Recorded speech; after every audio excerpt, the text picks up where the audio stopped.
سلامونه دوستانو، په دې هیله چې ټول به راته روغ او جوړ. پاکستان لوبډلی آسیا جام ایمرجن کپ پایلوبه کې هندوستان ته ماتې ورکړه.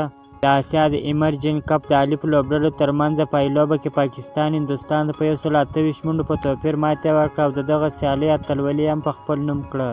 په نننۍ لوبه کې پچه یا ټاس د هند لوبډلمشر وګټله چې لومړی سیالي لوبډلې ته د توپخونې بلنه ورکړه. پاکستان بیا ډېره خوندوره په زړه پورې توپخونه وکړله. د اتو لوبغاړو په سوځېدو سره 352 منډې جوړې کړلې چې هندوستان لوبډله ونه توانېدله چې په هدف پسې ځان ورسوي. ټول لوبډله په 240 منډو باندې له لاسه ورکړه.